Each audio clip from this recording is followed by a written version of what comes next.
Bienvenidos a un nuevo episodio de Datasol Podcast. Bienvenidos a todas las personas que nos están escuchando desde YouTube, desde Spotify, de cualquier plataforma. Hoy estamos nuevamente con una nueva invitada. Hoy nos encontramos grabando un episodio en vivo en la Universidad Pontificia Bolivariana. Por eso es que solamente tenemos audio, pero estamos muy emocionadas porque tenemos una súper invitada que fue profesora de nosotros cuando estábamos en la universidad y bueno, ya van a conocer un poquito más de ella. Bueno, es un gusto poder tener acá a Ana como invitada en el podcast. Ana es ingeniera de sistemas, magíster y doctora en ingeniería de la Universidad de Antioquia. Es docente e investigadora titular de la Universidad Pontificia Bolivariana, donde se desempeña como coordinadora de la maestría en ciencia de datos y es investigadora senior reconocida por MinCiencias. Así que bienvenida, Ana, a este espacio. Muchas gracias a todos por la invitación, muy contenta de poderlas acompañar. Bueno, para empezar, siempre nos gusta como la pregunta de que el invitado se pueda presentar y contar un poquito de su recorrido en el área de datos en tu Listo, entonces digamos que mi recorrido empezó hace ya muchos años. Yo soy ingeniera de sistemas de profesión, estudié en la Universidad de Antioquia y digamos que desde que estaba en el pregrado tuve pues como esa inclinación por el área de inteligencia artificial. Cuando yo estaba en el pregrado coincidió que llegó un profesor de hacer doctorado en Japón, del área de inteligencia artificial. Entonces, claro, llegó a mostrar un mundo así súper maravilloso que inmediatamente pues como me cautivó. De hecho, mi trabajo de grado eh, en la universidad, pues se van a estar ahí, fue un sistema multiagente, o sea, el tema que ahorita está más de moda, la inteligencia artificial, son los agentes, pero unos agentes muy evolucionados, los que tenemos pues como hoy en día. Hace más de 20 años que yo estaba pues en mi pregrado, trabajé en un sistema multiagente y recuerdo pues que fue como muy difícil de trabajo de grado, no había como muchos asesores que nos podían ayudar, no había plataformas pues como que nos ayudaran en ese desarrollo, pero fue un área pues como que a mí inmediatamente me cautivó. Yo me gradué entonces como ingeniera de sistemas y salí a trabajar en desarrollo de software. Yo trabajé un tiempo en Pragma, que es una empresa pues como muy conocida pues como en el ámbito en el desarrollo de software. Em, y me gustó mucho, o sea, yo tengo un perfil muy técnico, o sea, a mí me gusta mucho la parte técnica. Si yo tengo que amanecer, pues como haciendo código, lo hago sin ningún problema, ¿cierto? Me apasiona mucho ese tema técnico. Entonces yo en Pragma empecé como desarrolladora. Después pues fui ascendiendo un poquitico más pues como el diseño de software, ¿cierto? Ya uno va pues como escalando un poquitico. Y tengo que decir que estaba muy contenta. Yo recuerdo pues como con mucho cariño y con muchas experiencias positivas ese paso por Pragma. Al mismo tiempo que estaba en Pragma, me empezaron a salir como oportunidades para dictar clases en universidades, pero eran cursos pues como sencillos de lógica de programación, ¿cierto? Entonces dicté un cursito en el Poli, la misma Universidad de Antioquia me propuso pues que dictara algunos cursos de lógica de programación, pues fue como un hobby, digamos así, pues como lo inicié. Y ya después de estar un tiempo en Pragma, la Universidad de Antioquia me ofreció pues como una posibilidad y era de vincularme de medio tiempo como docente en ingeniería de sistemas y con eso tenía la posibilidad como de acceder a una beca para estudiar maestría, ¿cierto? Ellos tienen una maestría en ingeniería y en ese momento existía pues como una línea de investigación que se llamaba descubrimiento automático de conocimiento, era una línea de machine learning, ¿cierto? Creo que apenas empezaban también pues como a explorar esa línea y yo pues fue una decisión difícil porque yo estaba contenta de mi trabajo en Pragma, yo estaba muy contenta y digamos que uno se evalúa mucho, yo tenía ya un contrato indefinido, yo tenía un trabajo estable y era irme por algo que no era estable en ese momento, eran contratos pues como que me renovaban cada año, lo que llaman un docente ocasional, era solamente medio tiempo, pero me abría la posibilidad de hacer una maestría, ¿cierto? Y en un área que yo quería trabajar. Entonces, digamos que fue una decisión que costó, pero finalmente pues como que me ganó la posibilidad de seguir estudiando. Así que me fui pues como para la Universidad de Antioquia, estuve allá como 2 años mientras hacía la maestría. Terminé la maestría en esa línea pues de descubrimiento automático de conocimiento, específicamente digamos que el área que abordé en ese momento fue el área predictiva, fue el área de aprendizaje supervisado de máquinas, ¿cierto? Entonces fue un tiempo en el que me dediqué a conocer muchos métodos predictivos, bueno, hice mi proyecto, Cuando terminé la maestría, salió una convocatoria de vinculación aquí en la Universidad Pontificia Bolivariana. Y dije, pues no tengo nada que perder, ¿cierto? Existía la posibilidad de que ya fuera una vinculación a tiempo completo, yo ya estaba de medio tiempo.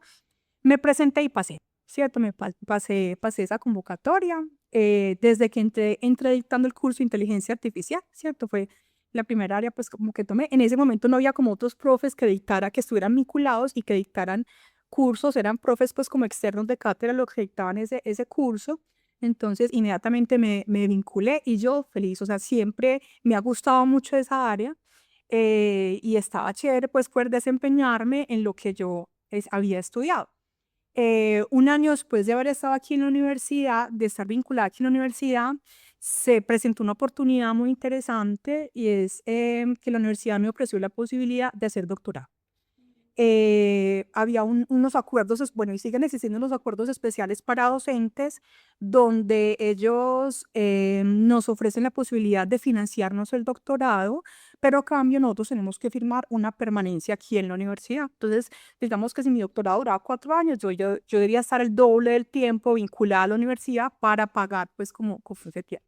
Lo que llaman ahora una estrategia de retención y no funciona con todo el mundo, pues yo a veces cuento esa historia pues como en mis cursos y me dicen, pues, profe, estás loca, o sea, yo nunca hubiera firmado permanencia por estudiar, pero yo sí, y yo creo que si me lo volvieran a ofrecer, yo otra vez diría que sí. De hecho me han dicho, no, pues doctorado, y lo dudo mucho, o sea, me gusta, soy pues como, yo me defino, sí, y yo me defino como lo que comúnmente llaman un ñoño. Yo soy la más. Yo soy la que siempre me ha gustado estudiar, la que prefiero pues como amanecer estudiando que haciendo perfectamente, pues yo entro como en ese perfil de que me gusta mucho estudiar, lo disfruto mucho, ¿cierto? Y de que no me da miedo, que me meto, y digo, sí, yo lo intento, yo le hago. Me gusta mucho, realmente me defino así. Yo soy una ñoña por completo, ¿cierto? No lo he podido superar, no lo he podido superar. Entré a hacer entonces el doctorado, era un proyecto financiado por varias universidades, la UPB hacía parte pues como de ese proyecto y la línea de trabajo del doctorado fue entonces el área no supervisada, o sea, ya había estado en el área supervisada, ya era hacer investigación en torno al aprendizaje no supervisado. Y efectivamente pues como hice mi doctorado, con muchos desafíos pues en esa época. Finalmente, pues terminé mi doctorado en el tiempo que tenía que terminar, porque como estaba en medio de una beca que me ofreció la universidad, tenía que terminar a tiempo. Yo terminé a tiempo sin problema y yo sabía que tenía que permanecer acá pues como el doble del tiempo. Listo, cuando terminé el doctorado, que me vinculé pues como nuevamente a mis labores docentes, estaba iniciando la especialización en inteligencia de negocios. Esa especialización tiene ya como 13, 14 años. Estaba apenas arrancando y tenía un curso específico de análisis de datos. Entonces, claro, yo llegué preciso a dictar ese curso de análisis de datos y durante todos esos años he dictado ese curso dentro de la especialización. La especialización, un tiempo que tenía un corte en Medellín, corte en Bogotá. Digamos que empezamos a trabajar mucho esa área de minería de datos, nos empezaron a salir consultorías con empresas, nos empezaron a salir formaciones empresariales, ¿sí? Yo les menciono mucho, pues, como a mis estudiantes, que el tema de la ciencia de datos, eso no es de Python, porque ahorita la gente está, pues, como muy cegada, no, eso es Python, eso es Python.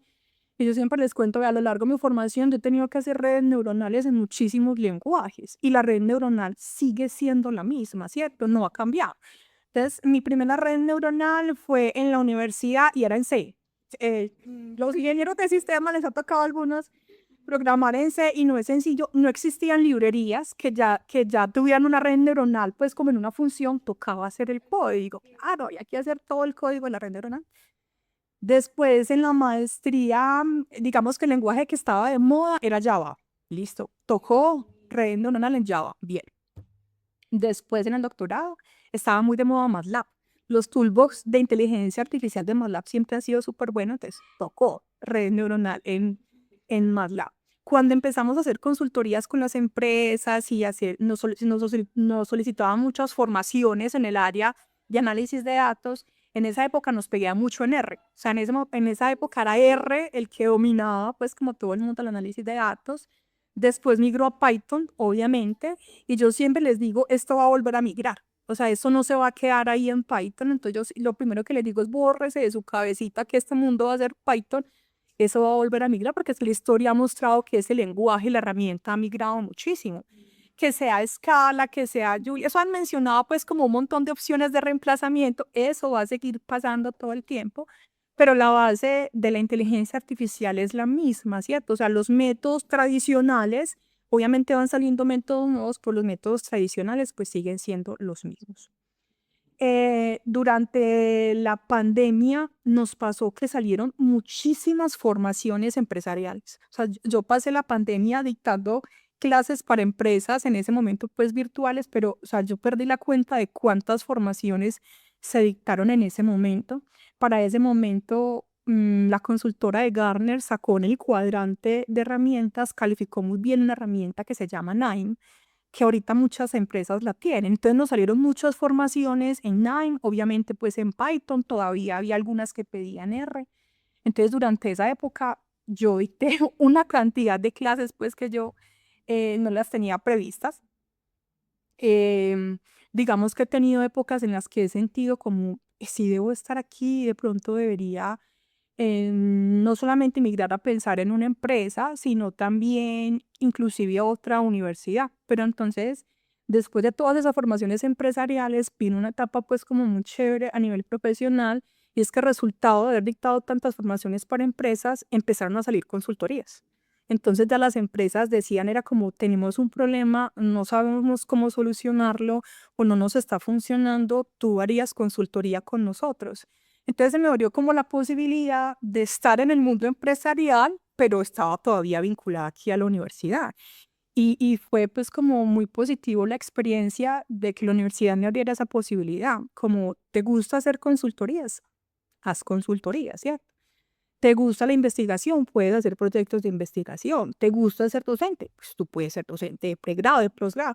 Entonces, yo creo que tener esa posibilidad de poder moverme entre docencia, investigación, formación empresarial, consultorías con empresas, ha sido lo que a mí me ha enriquecido y de lo que me siento pues como muy contenta de estar en la universidad. Inclusive yo creo que durante todo este tiempo me han salido ofertas, o sea, me ha pasado que me ofrezcan trabajo de empresas, inclusive había empresas que me decían, te compramos la permanencia que tienes en la universidad y la trasladamos, pero es que en una empresa yo pensaba, yo no voy a tener la libertad de decir qué quiero hacer, en cambio acá en la universidad sí tengo pues como esa libertad de elegir qué quiero hacer. Estoy ya en un momento en el que digamos que hago de todo, o sea, tengo muchos proyectos de investigación activos, tengo consultorías con empresas, tengo formaciones empresariales, ya como son tantos proyectos, entonces empezamos a explorar una posibilidad y es de vincular estudiantes de pregrado. Entonces yo creo que llevo ya por ahí 3 años que hemos estado vinculando estudiantes a las consultorías o a los proyectos de investigación. María Paula, que está aquí, pues estuvo en alguno de esos proyectos. Si hay algo pues como que me ha motivado y me ha enriquecido, ha sido esa experiencia de poderlos vincular. Primero porque veo la emoción en los estudiantes de que van a empezar a tener pues como un salario, ¿cierto? Pues van a ganar bien y yo trato de que no les paguen mal, ¿cierto? Es un área que afortunadamente es pues como muy bien remunerada, entonces logramos darles pues como unos buenos salarios, creo yo. Em, y de poder acompañarlos como en esa primera experiencia, pues como a nivel empresarial, y hay veces clientes que son muy duros, ¿cierto? O sea, hay empresas que son muy duras, ellos mismos se asustan. Poder acompañarlos en eso ha sido pues como otra exploración del perfil que ha sido pues como muy chévere. Y se vinculan mientras están en el pregrado todavía. Sí, sí. Los hemos elegido y de hecho deben ser estudiantes para poderlos vincular, porque como hacemos un proyecto a través de la universidad para que pueda haber algún tipo de relación, deben ser estudiantes, ¿cierto? Hay empresas que les gusta mucho esa figura y permiten pues que los estudiantes se vinculen, como hay empresas que nos dicen no solamente profesores, ¿cierto? Eso también nos ha pasado, que nos digan no solamente profesores, pero esa vinculación de estudiantes me ha parecido pues así súper emocionante. El semestre pasado, por ejemplo, tuve 6 estudiantes vinculados a como a 4 proyectos diferentes. Este semestre tengo 4, entonces eso creo que ha sido pues como una exploración chévere también. Sí, y también como el acompañamiento que les brindas, porque siento que cuando uno tiene su primera experiencia laboral, se choca y no tiene como a quién preguntar. O estás de miedo de cómo le voy a preguntar a mis compañeros del trabajo. Sí, total, ellos con un profesor, pues digamos que la comunicación es más natural, profe, no sé cómo hacer esto. De hecho, me pasa mucho que una vez salen a hacer prácticas, hay muchos estudiantes de sistemas que salen a hacer prácticas en datos, ya van llegando bastantes estudiantes también de ingeniería en ciencia de datos como en la etapa de hacer prácticas, entonces me pasa mucho que me escriben durante el semestre que están en, profe, me están pidiendo algo muy raro, no sé cómo hacerlo, me da pena porque a veces no les puedo contestar pues como inmediatamente me preguntan. Me acabé de acordar en este momentico que tengo un mensaje desde el viernes y no le he podido contestar de alguien que me pidió, o sea, no, muchas veces no tengo pues como la capacidad de tiempo de poder contestarles, pero sí me pasa mucho, claro, que se asustan un poco y asusto a veces preguntarle al jefe, ¿cierto? O muchas veces los ponen a investigar, o sea, hay muchas veces que les dicen, no, investigue usted cómo lo puede solucionar y claro, tú te asustas, obviamente. Entonces, sí, poderlos acompañar en eso es algo como bonito, pues, que tengo en mi desarrollo profesional. Y bueno, me parece que ganar un salario mientras uno está estudiando ya es una ganancia, porque eso, pues sí. Mientras están aprendiendo y haciendo cosas. Y sobre todo por la experiencia. O sea, eso es lo más importante que te va a quedar en la hoja de vida que puedes hacer esa trabajo. Exacto, y para poderlo vincular a los proyectos se hace como a través del semillero, entonces digamos que, y a través del CIDI, que es la unidad que presta pues como el servicio de investigación en la universidad, entonces una experiencia que ellos pueden solicitarle certificado de que estuvieron en alguno de los proyectos. Sí. Yo tengo una duda, con varias preguntas ahorita que dijiste, que nos contaste tu historia. ¿Cómo fue que cómo era como escuchar lo de inteligencia artificial, lo de los modelos hace tanto tiempo? Porque recuerdo cuando yo apenas vi la materia de minería de datos, que era como raro, pero tú nos los explicabas como de una forma que era muy entendible, entonces había como una serie de pasos. Pero ahorita que mencionabas como es que no había librerías, es que no había, no sé, cómo se hacen los modelos, punto que Un mundo prediviendo. por ahí deben existir ese tipo de cosas, cómo era y cómo te lo imaginabas de pronto en el futuro, te lo imaginabas el futuro cómo iba a ser. Yo me acuerdo mucho como ese primer curso en el que tuve el acercamiento a una red neuronal, pues yo me acuerdo que fue algo súper rarísimo y en ese momento yo pensé como, este código funcionó por obra de Dios. O sea, no sé cómo funcionó. Esa máscara en C. Cierta máscara en C. Recuerdo que era un trabajo como en equipos. Yo no sé cómo lo logramos hacer, pero lo logramos hacer. Em, yo creo que en ese momento yo no entendí lo que era una red neuronal. O sea, el código funcionó, yo no sé cómo, pero yo creo que en ese momento yo no tenía claro cómo era el funcionamiento correcto, pues como muy analítico de lo que es una red neuronal. En ese momento entonces, yo empecé a hacer mi trabajo de grado y lo hice para el área de sistemas multiagentes. En ese momento, en la Universidad Nacional, recuerdo que había un profesor que dictaba un curso de sistemas multiagentes. O sea, no había otra universidad que dictara cursos de sistemas multiagentes. Entonces nos ofrecieron pues como la posibilidad de que asistiéramos a la clase de ese profesor de la Universidad Nacional para que entendiéramos cómo era ese sistema multiagente y pudiéramos desarrollarlo. Este era un profesor, yo creo que ya se jubiló tal vez, que venía también de hacer doctorado. Entonces, claro, es una época, devuélvase 20 punta años atrás, 24 años atrás, donde los doctorados los hacían siempre externos, ¿cierto? Eran en otras partes de Colombia en ese momento, pues no creo que teníamos muy pocos doctorados, programas de doctorado. Entonces, que una persona llegara con ese conocimiento de afuera era algo maravilloso. Entonces, claro, el señor llegó a explicar que era un sistema multiagente. En ese momento era algo muy metódico, existía una rama, los que son ingenieros de sistemas de UML, existía una UML para gente, se llamaba UML, cómo diseñar un montón de modelos de cómo diseñar los sistemas multiagente y existían dos plataformas apenas a nivel pues como mundial que te permitían hacer el desarrollo de sistemas multiagentes. Ya, yo me enamoré del área. Pues yo creo que ya se podían hacer cosas autónomas, pero ni soñar con lo que hacemos hoy en día en la inteligencia artificial. O sea, ni soñar, lejos de lo que se hace hoy en día con la inteligencia artificial. Pensar que eran autónomos era pues como un sueño a lo que hacemos hoy en día. Pero finalmente fue un área que me cautivó, ¿cierto? Tanto que cuando estaba muy contenta como como desarrolladora de software en Pragma y me salió la posibilidad, yo dije, sí. Ok. Bueno, tenemos una pregunta que es como, teniendo en cuenta todo lo que nos has contado y sobre todo uniendo con la docencia, de cómo está transformando ahora la inteligencia artificial, como esta parte de la educación universitaria y también de poder como transmitirles esto que avanza constantemente a los estudiantes. Pues yo creo que la inteligencia artificial no solamente está transformando la educación, está transformando absolutamente todas las áreas. O sea, aquí no nos salvamos nadie. O sea, aquí no se salva nadie. Hay una transformación completa en la que los profesores obviamente también nos vemos afectados. Eh, Hay una pregunta pues como que hacen mucho en las conferencias y bueno, ¿qué profesiones van a ser reemplazadas? Que da mucho susto responder, pero que cada vez que me la preguntan, yo digo que todos podemos ser reemplazados. O sea, aquí no se salva nadie. Aquí no se salva nadie de ese reemplazamiento. Yo no sé si ustedes han visto, hay muchos videos, hay un profesor de Japón, se me olvida el apellido del señor, a ver si me recuerdo, que hace varios años creó un robot igual a él para ir a dictar sus clases. Entonces inicialmente era pues como algo muy lúdico, cuando él salía de viaje mandaba el robot a que dictara sus clases. Hace como 3 años quizás, en la última publicación que vi del profesor, resulta que él hizo una investigación en el que él comparó cómo era la curva de aprendizaje de los estudiantes que veían el curso presencial con él y la curva de aprendizaje de los que veían la clase con el robot. Y adivinen quién aprendió más. ¿La del robot? La del robot.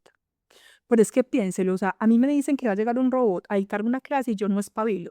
O sea, de que le pongo atención, no, sería algo fantástico. Y está modificando todo, ¿cierto? Eso es un pequeño ejemplo y de hecho yo siempre lo he dicho, si a mí me dicen, Ana, ¿te animarías a participar en la creación de un robot que vaya a dictar tus clases? Yo digo sí, o sea, sin dudarlo, así después me quedé sin trabajo. Pero es algo que me parece como tan fantástico que uno dice, pero ¿cómo no voy a participar en eso? La educación se va a transformar, la educación se está transformando y se tiene que seguir transformando con lo que nos viene en la inteligencia artificial. Porque si lo que tenemos a hoy, mire pues a cómo está, pinte de aquí a 20 años, 10 años, cómo vamos a estar en el futuro. Entonces hay muchas modificaciones que obvio nos dan muy duro de hacer. Tan sencillo como cambiar la forma como evaluamos. Entonces ya la típica evaluación de te doy unos datos y me tenés que entrenar un modelo y entregarme pues como el código, pues yo cómo evalúo así a estas alturas, no tengo cómo evaluar así, porque obviamente le pueden pedir el código a cualquiera IA y va a ser un código perfecto, yo no puedo calificar la IA.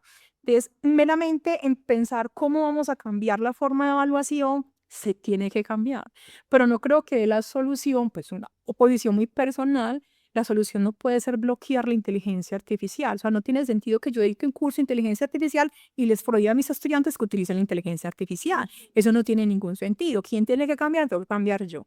Tengo que cambiar yo cómo voy a evaluar. Tengo que cambiar yo cómo dicto mis clases. Porque entonces ya el profe no puede ser el que va y repite de memoria, pues como todo, porque es que ustedes perfectamente se lo pueden preguntar a la IA, ¿cierto? Entonces, ¿dónde está la diferencia de la información que le da la IA a lo que le estoy haciendo yo? Entonces, hay muchas cosas que tenemos que cambiar. Obviamente, hay áreas que le dan más dificultad cambiar. ¿Cómo evaluamos? ¿Cómo enseñamos? Esa enseñanza de memoria ya no aplica. El profe ya tiene que ser una guía, ¿cierto? Yo te tengo que acompañar. Te pongo un proyecto, te acompaño en el desarrollo del proyecto, te cuestiono. ¿Está seguro que va a desplegar ese modelo? ¿Usted sí cree que puede montar ese modelo y su modelo no va? Yo les pongo un ejemplo así como bien extremo. Es un modelo para predecir enfermedades y el médico puede estar matando gente con tu modelo. ¿Estás seguro que lo vas a desplegar? Pero es que literal puede pasar, ¿cierto? Entonces yo creo que aquí es un rol muy de acompañamiento, muy de guía, muy desde lo ético, ¿cierto? Que es un tema que se habla mucho de la inteligencia artificial en este momento y de un impacto en la toma de decisiones, de hacernos responsables de las decisiones que se toman con los modelos. Entonces, si ese médico está tomando malas decisiones porque tu modelo quedó mal entrenado, tú tienes responsabilidad ahí también. Entonces, yo creo que es un acompañamiento como una asesoría. Entonces, de pronto aquí pues tengo pues como muchos estudiantes aquí presentes y yo utilizo mucho una metodología que se llama aprendizaje basado en proyectos Y es que a lo largo del curso desarrollan un proyecto, entonces es más como un acompañamiento en cómo deben desarrollar esos proyectos, cuestionarlos mucho como en la toma de decisiones. Y estás seguro que ese es el buen modelo, estás seguro que ese es el que puedes desplegar, estás seguro que vas a utilizar un modelo súper pesado computacionalmente versus uno que era livianito, pero que tenían el mismo desempeño. Como ese tipo de cuestionamientos, creo que es el rol que el docente debe tener ahorita en la educación. Pero como les digo, no solamente somos los profesores los que nos vemos afectados y que tenemos que cambiar muchas cosas. Yo sí pienso que aquí no se salva nadie, ¿cierto? Aquí no se salva nadie, es un cambio que ya empezó, es un cambio que no se va a detener, no tenemos cómo devolvernos. Como dicen por ahí, es mejor montarse en el bus que ver el bus pasar, ¿cierto? Pues mejor averigüemos cómo nos montamos en esto para que no nos quedemos atrás. ¿Y qué consejo le darías como a los estudiantes? Porque siento que ahora como que uno tiene una tarea o algo, le pregunta a la IA y ya. O tiene alguna duda, le pregunta a la IA, pero ya solucionada y sigo con otro tema. Pero a veces se puede pasar por alto como interiorizar muy bien los conceptos o las cosas que uno está aprendiendo en clase para que eso como que se le quede a uno y más adelante tomar decisiones o al menos tener como claras esas bases para ir aprendiendo otras cosas que sean más avanzadas. Sí, Carlos, ve, yo creo que en la educación está pues como muy demostrado que es muy difícil que alguien aprenda solamente como porque te den la información, ¿cierto? Como que alguien te explique y ya tú con eso aprendiste. No, si tú no aplicas, no aprendes. Yo pongo un ejemplo muy sencillito y es si un niño, un bebé le ponen una candela y le dicen no se toca porque quema, el niño igual mete el dedo, ¿cierto? ¿Cómo aprendió que eso quemaba? No fue porque la mamá le dijo no le metas el dedo que te vas a quemar. Él aprendió porque se quemó, ¿cierto? Y los humanos aprendemos muy, pues como desde la experiencia, desde lo que vivimos. Entonces, yo creo que está muy demostrado en la educación que el profesor que te repite de memoria, tú no aprendes con esa repetición solamente. Como tampoco te va a pasar porque lo leas en GPT, ya se te quedó en la cabeza. Si no lo aplicas, no se te va a quedar. Tienes que aplicar. Por eso los cursos, muy pues también del área de inteligencia artificial, tienen, bueno, yo creo que se expande a todas las áreas, tienen que ir muy enfocados a aplicar el conocimiento, porque ya los estudiantes pueden acceder al conocimiento, ¿cierto? Tú puedes acceder a preguntarle a cualquier IA, vas a tener ahí la información, pero de leerla a aplicarla hay mucha diferencia. Imagínense ustedes, por ejemplo, un médico que aprenda solamente leyendo libros y que nunca haga una práctica y que después se vaya a operar, pues como sus hijos y estos. Entonces, mire que las profesiones requieren mucho esa práctica y finalmente la IA lo que te da, te está dando acceso es como al conocimiento, esa información, que sabemos que no siempre es real, que sabemos que alucina, ¿cierto? Tenemos pues como muchas cosas ahí pues como en el tintero por mejorarle a esas IA, pero a mí no me cabe duda que lo van a solucionar. O sea, a mí no me cabe duda que eso son cosas que se van a ir superando en el camino. Y que tenemos que modificar. Entonces, bueno, ¿cómo voy a aprender yo? Aplicando. Y vas a aplicar solo. Ahí sí necesitas el acompañamiento de un docente que te ayude a aplicar esos conocimientos que estás leyendo muchas veces. Sí, y que ahí también van cambiando como los roles, ¿cierto? Porque anteriormente no se hablaba de ingeniero, de científico, de analista, sino que se hablaba como de un solo rol, entonces siento que también con la IA van a aparecer nuevos roles. Sí, claro que sí. Hay, de hecho, dentro de la misma inteligencia artificial están creando un montón de cargos. Entonces, anteriormente, digamos que el cargo laboral clásico era científico de datos, pero entonces después lo diferenciaron del ingeniero de datos. Ahorita hay ingeniero de machine learning, ahorita hay ingenieros del negocio, o sea, van saliendo un montón de roles. Claro, es un mundo tan grande que es muy difícil que una persona diga, no, yo soy experto en todo eso. No, ahí se van separando los roles dentro de las mismas empresas, a los tomadores de decisión, a los que son del negocio, a los que manipulan los datos, a los que crean los modelos, inclusive a los que despliegan los modelos. Se van creando pues como muchos roles diferenciados ya en el área. Sí. Ahorita que estabas mencionando que utilizas como la metodología por proyectos, también me parece como muy ganado, sobre todo por el entendimiento de los datos, que es como algo que muchas veces no le prestamos atención, o como que, por ejemplo, en la universidad, yo era como, voy a entender eso, y bueno, dame los datos están organizados y los voy a limpiar y ya, pero cuando uno va a trabajar realmente es mucho, tienes que entender la lógica, porque tú puedes saber de todo el código, le puedes escribir un super programa a la IA que te hace el código genial y tú sabes desplegar en varios ambientes y mandar los git push y lo que sea, pero que tienes que entender el negocio, por qué estás haciendo lo que estás haciendo, tienes que entender los resultados, hay un contexto Y yo siento que ahí es donde se está viendo como más el valor, porque yo siempre toda la vida he estado como en la industria, he trabajado, yo creo que ya voy para 5 años trabajando como ingeniera de datos y siempre el valor está en entender los datos. Entonces, por eso las empresas valoran mucho a las personas que, no sé, por ejemplo, para donde trabaja Laura es muy importante, le dedican como 2 meses para que la persona pueda entender cómo es el negocio en el que está trabajando.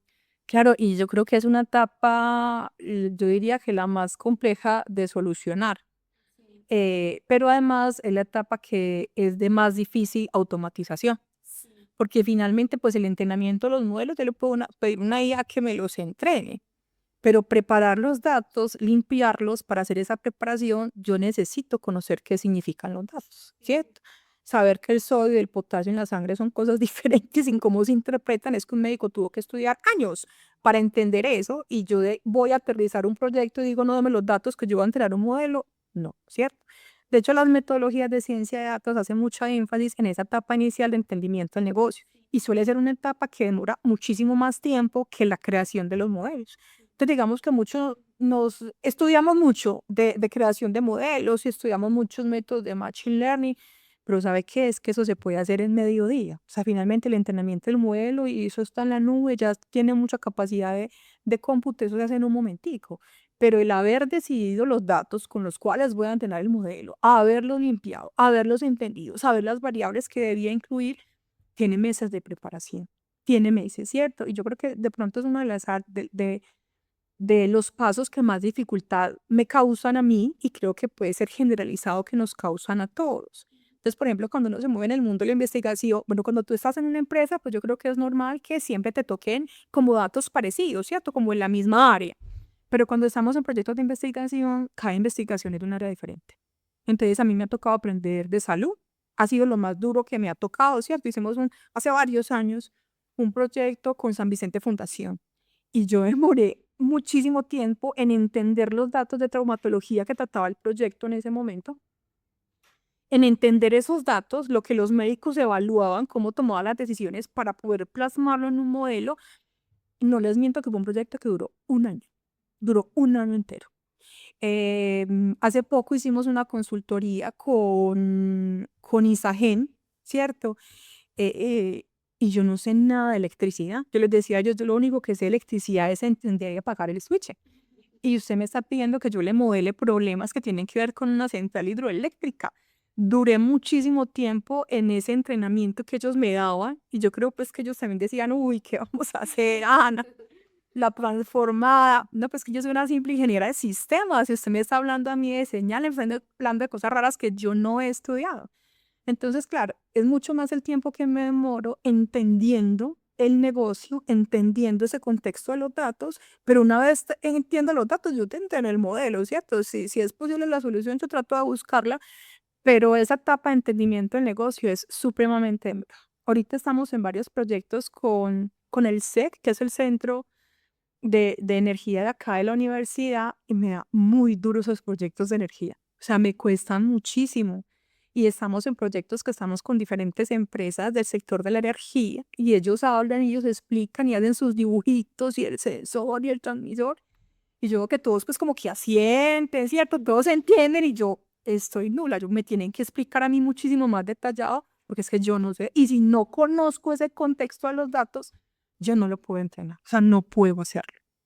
Sí, no, y más porque, como lo mencionabas, uno entrena los modelos entre líneas de código, pero de ahí a entender si uno le está poniendo sesgos, si hay información que está errada, entonces el modelo va a aprender de eso. Y eso me une también a lo que hablabas ahora, como de los riesgos éticos y todo. Como que has visto en los proyectos en los que has trabajado, ¿qué consejo darías más bien para uno enfocarse en evitar todos estos sesgos o riesgos que hay? Listo, yo creo que el tema de ética en la inteligencia artificial es un tema que empieza a estar de moda. Empieza a estar de moda a nivel mundial y que yo anhelaría que estuviera mucho más de moda en Colombia, ¿cierto? Ya vemos cómo hay países que ya empiezan pues como a unirse a estas regulaciones en inteligencia artificial, tratando de acuñar todos estos temas de ética. Colombia todavía no tenemos como un marco sancionatorio y lo necesitamos urgentemente, porque hay un proceso en la toma de decisiones en los que nadie es responsable en este momento, ¿cierto? Yo hice un modelo, ese modelo está matando gente, pero aquí no hay un marco sancionatorio como existe en todas las profesiones, ¿cierto? Que pueda sancionar errores ¿cierto? Entonces, como no existe ese marco sancionatorio, yo creo que hasta el momento somos muy laxos en el entrenamiento de los modelos. Entonces pasa mucho que, no, yo ya le dije a la IA que me diera el código, yo entrené el modelo y ya móntelo a producción. Claro, es que no hay nadie que te sancione si estás haciendo algo incorrecto. Lo que nos puede proteger, o sea, lamentablemente estamos en unos entornos en donde si no hay sanción, no lo vamos a hacer, ¿cierto? Entonces eso de que hablemos de ética por los pasillos de las universidades, de que lo publiquemos, no va a funcionar si eso no está unido a una decisión de país. Tenemos que llegar a esa decisión de país, porque ese tema de la ética incluye, muy importante, recuerde, toma de decisión. Hay una persona que está tomando decisiones detrás de tu modelo. Y yo creo que hasta el momento, y sobre todo en la investigación, nos pasaba mucho que estábamos muy enfocados al tema de entrenarte el supermodelo. Y evalúalo con unos datos aquí muy controlados, unos datos muy bonitos, y tú dices, mi modelo es súper bueno. Pero cuando empezamos a hacer, me pasó cuando empecé a hacer consultorías, de que decían, listo, vamos a montar este modelo en producción, y ese modelo empezaba a fallar en producción, era que yo me volvía, uy, fallé en la preparación de los datos, ¿cierto? Tenía unos sesgos que no vi. Devolverme era muy complejo, ¿cierto? Devolverse después de que el modelo ya está montado, encontrar el error hacia atrás en esos procesos es complicado. También yo creo que nos está favoreciendo mucho ahorita que están saliendo como nuevas metodologías de ciencia de datos en general que ya hacen mucho énfasis en que el despliegue no es montar el modelo, ¿cierto? No es que tú lo entrenes, lo montes y ya terminó el proyecto, sino que esas metodologías de ciencia de datos empiezan a hablar de una etapa de monitoreo. O sea, tu proyecto no termina cuando tú montas el modelo. Tu proyecto termina después de la que monitoreas durante un tiempo y estás seguro que tiene un buen funcionamiento. Entonces, el tener el apoyo desde las metodologías con las que se desarrollan este tipo de proyectos, digamos que ya también nos da una base para ir más seguros en esa toma de decisiones y en el tema de ética. O sea, ya empezamos a ver la ética no solamente a nivel de palabras, sino que la vemos ya puestas en metodología, ¿cierto? Que ya la vemos pues como que nos obliguen más a tenerla presente. Sí. Profe, tantas investigaciones, eh, consultorías que has hecho, ¿cuál ha sido tu favorita? Una investigación que te diga como lo que hicimos fue genial. Em, sí, son muchas, son muchas. A mí me gusta mucho, bueno, cuando son consultorías con empresas siempre nos hacen firmar confidencialidad, ¿cierto? Son datos de una empresa. Pero hemos logrado, por ejemplo, que algunas empresas nos permitan publicar los resultados.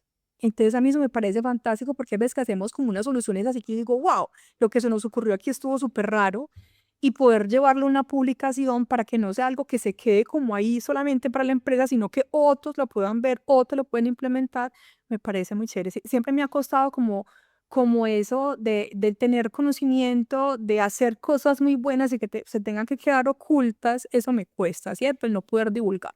Finalmente, pues yo soy investigadora, ¿cierto? Y yo qué digo, se tiene que publicar.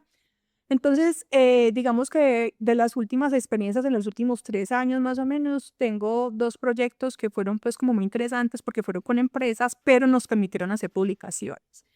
Una fue con Argos. Con Argos y se hizo un proyecto pues inclusive larguito, participamos varios profesores de la facultad en donde intentamos abordar una área nueva, relativamente nueva, que es la analítica prescriptiva. O sea, ya no es solamente hacer predicciones, sino tú analizar varios escenarios y optimizar cuál es el mejor. Digamos que es un área que Gartner la pinta pues como en el top de lo que se hace en análisis de datos, primero lo descriptivo, luego lo predictivo y por último lo prescriptivo. Esa era la primera vez que enfrentábamos un problema de analítica prescriptiva y no son muchos los métodos que existan tampoco en la inteligencia artificial para hacer ese tipo de optimizaciones. Entonces teníamos que investigar, teníamos que aprender para poder hacer la solución. De ese proyecto me gustó mucho es porque una vez tuvimos la solución, el proyecto incluía que teníamos que presentar los modelos en varias sedes de Argos. Entonces visitamos varias sedes de Argos en Barranquilla, en Cali, en Bogotá, pero no era por el paseo, sino porque era mostrar el modelo a la gente que lo utilizaría a diario. Entonces, claro, cuando ellos veían el modelo, empezaban a encontrar un montón de cosas que nosotros no habíamos visto, porque los expertos en los datos eran ellos. Entonces, claro, después de esas visitas tuvimos que hacer una actualización de los modelos, ¿cierto? En base a lo que ellos nos estaban diciendo. También otra experiencia chévere fue con Isagen, con ellos nos contrataron netamente una consultoría y con toda la confidencialidad, pero era para un ejercicio de detección de anomalías, cuando de pronto un sensor va a fallar y lo podemos detectar con horas de anticipación. Y lo puedo divulgar porque ellos me dieron permiso de divulgarlo, ¿cierto? Eso fue una consultoría cerrada, pero el resultado al final nos pareció como tan chévere que empezamos a decirles a ellos, publiquémoslo, publiquémoslo. Nos demoramos más en que nos aprobaran la publicación que lo que nos demoramos haciendo la consultoría, pero logramos que nos dijeran, listo, hagamos la publicación, logramos hacer la publicación. Entonces, ese tipo de cosas donde puedo pues como divulgarlo, me parece que es muy interesante. Y tengo uno que me pasó hace muy poquitico tiempo, yo creo que ha sido como el caso más raro. O sea, porque he pasado por proyectos de muchas áreas, ¿cierto? Banca, finanzas, salud, bien. Pero tengo un caso que sí es raro, fue muy raro, fue dentro de un curso de la maestría. En el curso de la maestría en ciencia de datos hacemos un proyecto aplicado, pero buscamos que los estudiantes lo hagan con datos de ellos. Entonces, cuando los estudiantes me presentaron el proyecto, a mí me sonó un proyecto feliz y eran analizar datos de un beneficiario porcino. Entonces, yo me imaginé que era pues de esos sitios donde ya tienen muy en cuenta que los animalitos estén bien cuidados, ¿cierto? Que estén libres, que tengan buena, pues, y yo me pareció bonito, ¿cierto? Nunca había hecho nada como para agricultura. Yo dije, listo, sí, me gusta el proyecto, yo los asesoro, hagamos el proyecto. Y resulta que la planta beneficiario porcino es donde matan los animales y se les llaman plantas de beneficio. Yo no lo sabía. Entonces yo entré al proyecto muy contenta pensando que iba a ser algo muy positivo por los marranitos y no era eso. Entonces esa experiencia quedó como en mi cabeza, como que tenía que analizar datos, era pues como del proceso en el que mataban los marranitos para poder sacar. Después ese me dio duro porque ya no me podía tampoco echar para atrás. Ya tenía que analizar el beneficio de la planta. Listo. Y lo que juegan. Sí, para ir cerrando, nos gustaría que nos dieras como algunos consejos, sobre todo para los estudiantes que están acá presentes, de cómo utilizar la inteligencia artificial o cómo estar como preparados para todos los cambios que vienen y estarse actualizando. Sí, yo creo que lo más difícil del área es el tema de actualización, porque es un área que avanza muy rápido. Todos los días están saliendo publicaciones, todos los días están saliendo herramientas.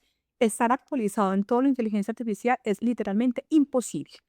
Em, Mi consejo es que sigan mucho su curiosidad, ¿cierto? El que para que tú te puedas mantener más o menos actualizado en esta área, tiene que ser que tengas mucha curiosidad, que no sea solamente utilizar en tu celular las aplicaciones, sino que tú te cuestiones esto cómo funciona por debajo y esto cómo lo están automatizando y cómo están arrastrando mis datos. Entonces yo creo que el tema de la curiosidad es algo que nos ayuda pues como a que no nos dé pereza actualizarnos, sino que estemos ahí pues como en esa vanguardia.